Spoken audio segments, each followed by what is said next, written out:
Olá pessoal! Nessa terceira parte de métodos baseados em árvores, nós vamos aprender a ideia dos métodos boosting. Nós vimos na primeira aula como funcionam as árvores de decisão. Na segunda aula, nós combinamos várias árvores através da técnica de bootstrap. Nessa terceira, nós continuaremos a utilizar a combinação de várias árvores, mas nesse caso o processo de construção da árvore vai ser um pouquinho diferente. E para entender a ideia do boosting, a gente vai voltar lá para a estatística e pensar por que nós analisávamos os resíduos. Olha, Eduardo, um dos motivos é por conta das suposições que nós fazemos em estatística. Mas em Machine Learning não temos mais esta suposição. Sim, isso é verdade. Entretanto, não é somente por isso. Nos resíduos é que a gente encontra tudo que o nosso modelo não conseguiu captar. Toda a parte boa que não está no meu modelo está no meu resíduo. Então, depois que eu defini o meu modelo, eu devo checar os resíduos para verificar se tem algo adicional ali que eu deveria incorporar no meu modelo. É essa a ideia do boosting, olhar o resíduo para melhorar o modelo. Vamos lembrar um pouco lá de regressão. A gente tem a soma de quadrados total, que pode ser decomposta em soma de quadrados da regressão e soma de quadrados dos resíduos. A soma de quadrados da regressão envolve questões relacionadas ao meu modelo. A soma de quadrados dos resíduos envolve questões que o meu modelo não foi capaz de gerir. Geometricamente, a gente tem este cenário. Temos a regressão, que é um subespaço onde eu estou construindo o meu modelo. Eu tenho o meu resíduo, que é um subespaço ortogonal à minha regressão. E eu tenho um total. Eu gostaria que a minha regressão representasse o máximo do total. Em outras palavras, eu gostaria que o meu resíduo fosse o menor possível. Então, por isso que eu quero que a minha regressão capte toda a informação útil dos meus dados. Isso quer dizer que toda a variabilidade que eu não consigo explicar com o meu modelo fica na parte do resíduo. Eu acho que com esse exemplo vai ficar um pouco mais claro. A gente está avaliando aqui a relação entre o consumo de combustível e a potência do automóvel. Então eu fiz uma regressão linear simples, em que a minha resposta é o consumo do combustível e a minha variável independente é a potência do automóvel. E essa reta em amarelo é o resultado que eu obtive. Você acha razoável uma relação linear entre essas duas variáveis, olhando estes pontos em cinza? Não me parece muito razoável. Talvez incluir um termo quadrático seja uma boa opção.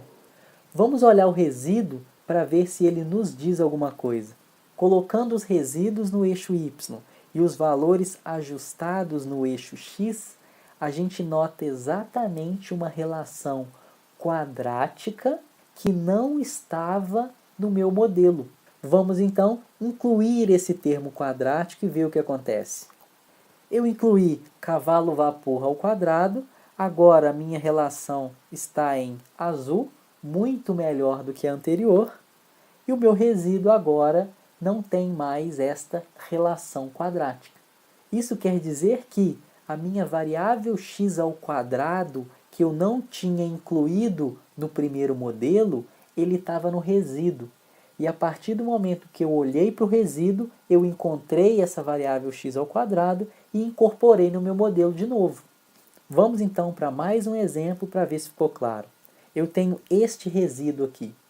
Vocês acham que existe algo neste resíduo que eu deveria ter incorporado no meu modelo? Provavelmente sim. Essa tendência que eu não coloquei no meu modelo, ela foi evidenciada no meu resíduo. Veja o que eu havia feito. Eu tinha um comportamento sazonal e eu ajustei uma reta. Esta sazonalidade não foi captada pelo meu modelo, consequentemente foi apresentada no resíduo. Agora esse caso, eu tenho uma variabilidade crescente nos meus resíduos. Isso quer dizer que quando você ajustou o seu modelo, você não levou em consideração essa heterossedasticidade. Se não está no seu modelo, está no seu resíduo. E é isso que o boosting vai fazer. Ele vai propor um modelo, olhar o resíduo e melhorar o próximo modelo a partir da informação que ele obteve no resíduo.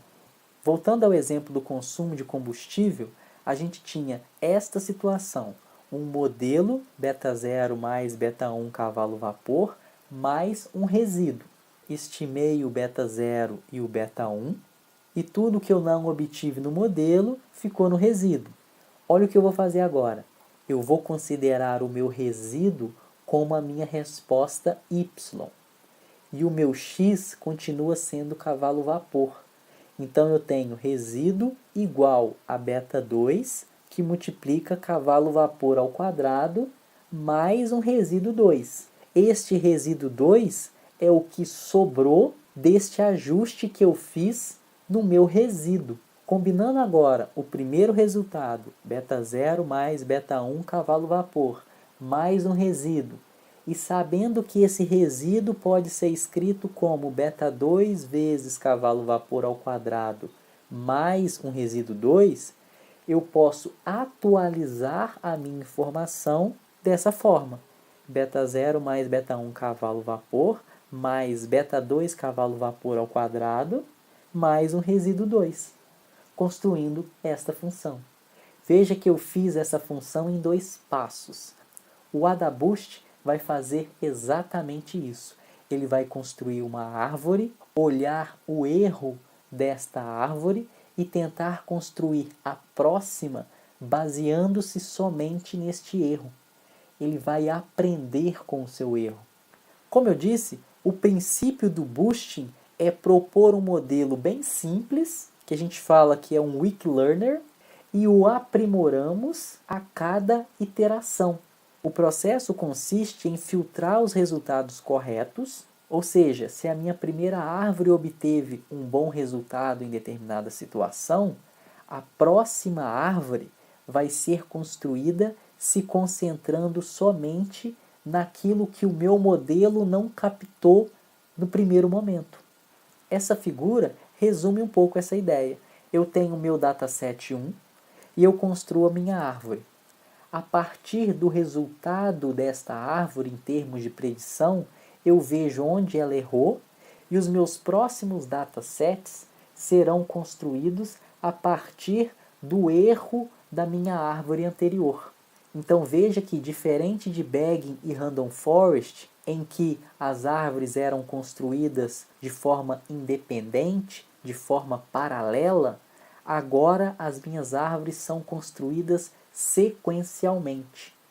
E exatamente por conta dessa natureza de aprendizado que não precisamos de ter árvores muito longas, porque as árvores que virão na sequência suprirão as deficiências desta anterior.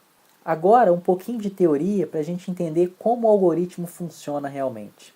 A gente inicia com um H-chapéu igual a 0 e o resíduo I igual ao meu YI. Então, o primeiro passo, eu considero que eu não tenho um algoritmo ainda e o meu resíduo é o próprio Y. E no passo 2, que é a parte interessante, eu ajusto as minhas árvores utilizando D divisões. Geralmente a gente utiliza D igual a 1 ou D igual a 2. Para os dados de treino, X, R. No primeiro passo, o R é o próprio Y. Então eu estou ajustando uma árvore com X e Y. Nos passos seguintes, eu não tenho mais Y, eu tenho resíduo, porque os meus algoritmos serão ajustados olhando para o resíduo. Então por isso que é um XR aqui, somente no passo 1, que o R é igual a Y. E o H-chapéu, ele é atualizado a partir do H anterior, mais esse H atual, que é um alfa vezes um H-chapéu B. Esse alfa, a gente fala que é a taxa de aprendizado. é mais um parâmetro de tuning que nós temos além do D. E por que nós temos esse alfa? Porque as árvores que nós construímos nas primeiras iterações são as que captaram a maior parte da essência dos dados. Então temos que dar menor peso para estas árvores que vão sendo construídas a posteriori. Depois eu atualizo o meu resíduo, tirando a parcela que a minha árvore nova já captou, o meu resíduo passa a ser um pouco mais limpo, entre aspas, do que anteriormente. E o modelo fica então a soma dessas árvores simples, ponderado por este alfa. Esse exemplo simulado, a gente vai mostrar esse processo de uma maneira um pouco mais visual.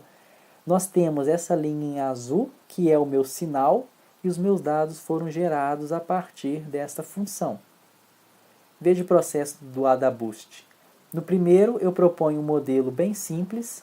A partir desse modelo simples, eu vejo onde eu errei mais, onde eu errei menos, e vou construindo no passo 2, no passo 3, no passo 4, vou incorporando novas árvores, até chegar no passo 12, que ele já está acompanhando muito bem os meus dados.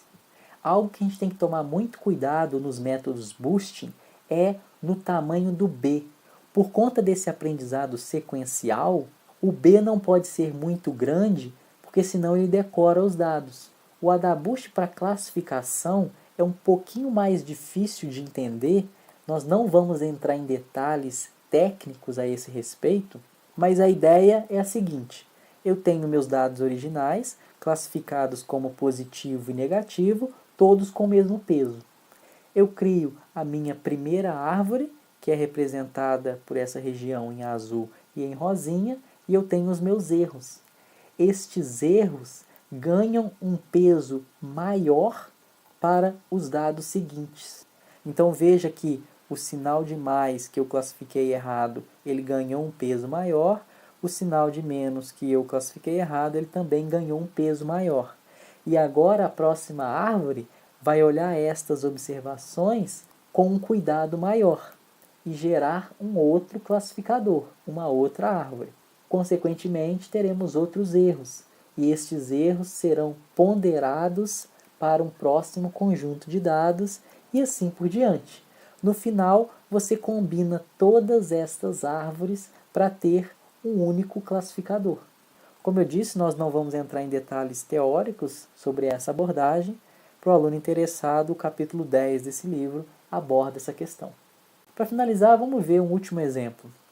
Os dados consistem na medida de expressão de 4.718 genes dos tecidos de 349 pacientes. Então, eu tenho 349 linhas e mais de 4.000 colunas.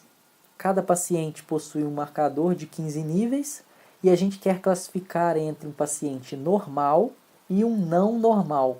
Veja o desempenho dos algoritmos Boosting com o D igual a 1, ou seja, uma partição para cada árvore que eu vou construindo nas etapas de aprendizado. Boosting com D igual a 2, ou seja, duas partições para minha árvore, e Random Forest considerando M igual a raiz de P, ou seja, para cada amostra Bootstrap eu seleciono M variáveis das P disponíveis. Veja que interessante, por conta da forma da construção do Boosting, que olha a minha árvore anterior, que aprende com o erro da árvore anterior, eu não preciso de ter D muito grande. Nossa, Eduardo, então olhando esse exemplo, eu posso dizer que o Boosting ele é superior ao Random Forest. Não é bem assim. Nesta situação em que eu tenho muitas variáveis e poucas observações, talvez um aprendizado sequencial seja melhor do que o aprendizado em paralelo, como o Random Forest faz. Além disso, é muito mais difícil você tunar o parâmetro de Boosting do que o parâmetro de Random Forest.